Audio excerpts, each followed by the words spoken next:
From jewelry, fine art, home decor, and more, you're invited to support local artists and makers at an upcoming event. We've got Bo back with us here to share more on the Northwest Arkansas Makers Fall Market. Thanks for joining us, Yeah, Bo. thanks, guys. Thanks for having me. Of course. Of course. So tell us more, first of all, about the group, NWA Makers. Yeah, so we call it the NWA Makers Club. We're a group of over 6,000 local to NWA creatives. And a lot of it's hands-on stuff, woodworking, painting, pottery.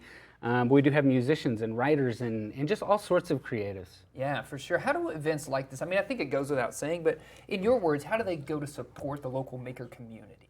Yeah, I mean, you just see so much money going out of state or to big corporations or to wherever. And the beautiful thing about this is that every dollar you spend at a market like this is going right back into our economy.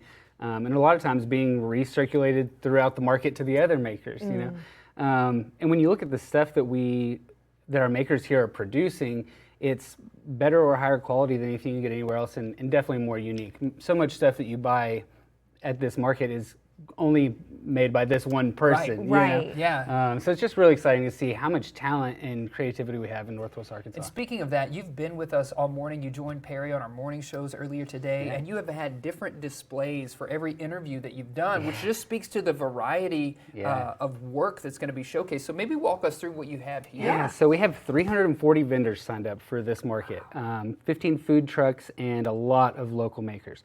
So real quick, I'll just run through some of this stuff. Yeah, please do. This is a wall hanging from a local maker, Woodworks Workshop. They're out of Fayetteville.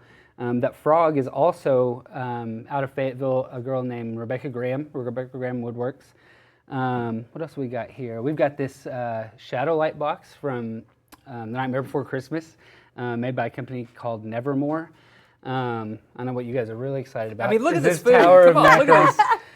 Sweet Scoops Blender Bar, they have an ice cream shop in Farmington. They also have an ice cream truck that they take around everywhere, and they also have a tent that they sell macarons out of, and we're having all of them out to the market. So they'll have their truck, they'll have their tent, whatever your sweet tooth may be at the moment. I'm going to go ahead and get one too. You got cookies and cream? That's what I went for too. Yeah, the lemon ones are great. They're all good. One more thing I got to talk about before I put this in my mouth. These are called Puzzling Presents. They're a company local called Puzzling Presents. And I'm going to buy a few of these because what you do, you get a gift for your kid or whoever, you put it in there, and then you lock it up. You can see on the front, this one, there's a lock.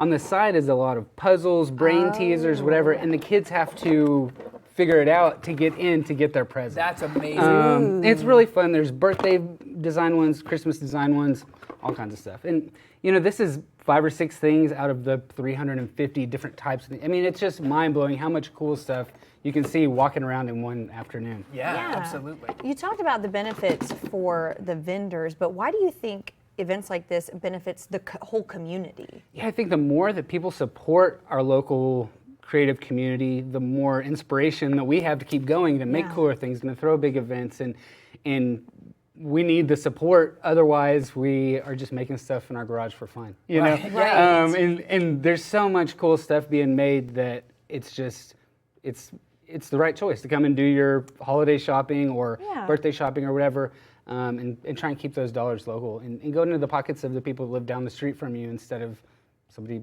way far off. Right. Yeah, for sure. Awesome. Absolutely. Yeah, well, give us the details on when and where it is taking place, Bo. Yeah, it's Sunday. This Sunday, November 3rd, the Washington County Fairgrounds will be open from 9 a.m. to 5 p.m. Like I said, 340 vendors. It's $5 to get in. Kids 16 and under are free. This can be a party. Just a party centered around local making and shopping local. And you were saying most of it is indoors, so even if those rain showers do come, still come out. Right. Yeah, yeah. We have 6 buildings full, and then maybe another 30 or 40 vendors outside. And we'll see who wants to brave the rain if it actually rains.